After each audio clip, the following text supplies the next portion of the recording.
And the day came when the risk it took to remain tightly closed in a bud was more painful than the risk it took to bloom.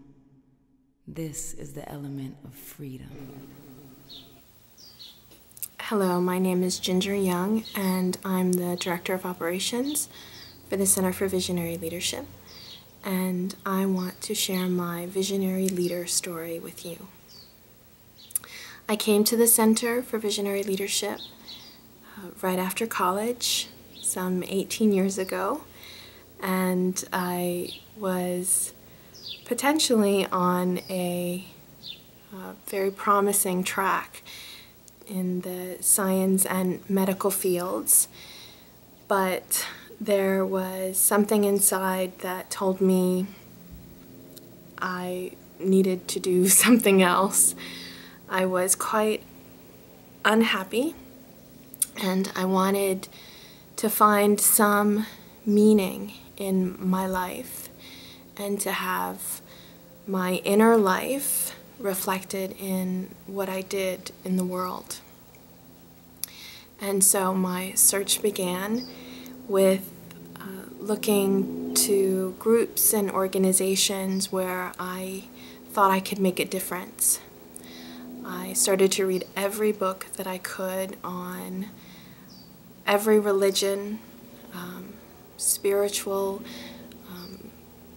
leaders and teachers, wisdom teachers that I could find, and I was luckily given a book by a friend, a spiritual book that had the Center for Visionary Leadership mentioned in the back.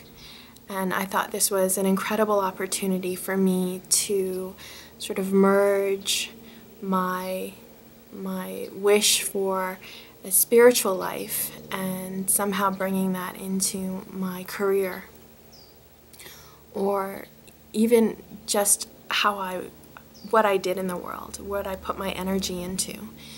And so I called the center and I became a volunteer. That was 18 years ago, and I am still with the center today, and proudly so. I have learned an incredible amount. I've met people that have taught me incredible lessons, and I've traveled the world.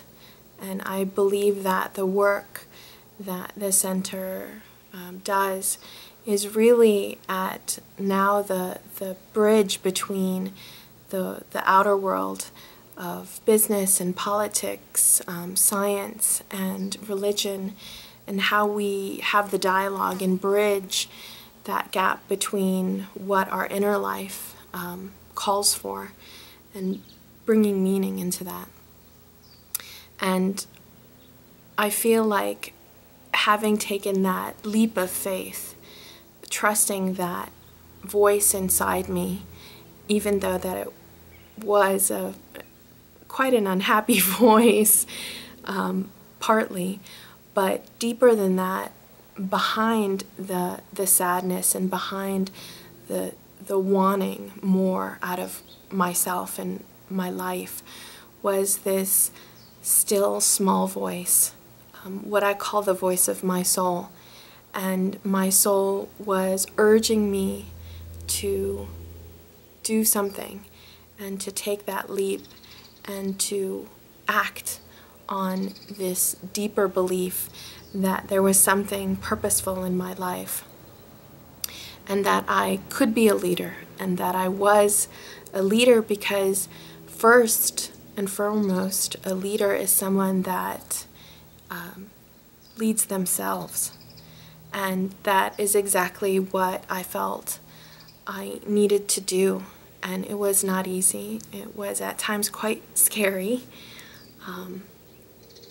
But I feel that still to this day, I am working with that connection, building that connection between my soul and my life, so that what I do is inspired by meaning and truth, and goodness, and everything that I do is motivated by this. So from my parenting to my work at the center to my other projects that I do, I believe that each person is a leader and that there is a purpose for each of us. And we can follow that and we can move towards that goal because each of us has a part to play. So I encourage all of you to continue to dream and believe in something and see yourself as something much more than you can see yourself as right now. And that your soul is always holding that vision for you. So be a visionary leader, and I encourage you and believe that you can.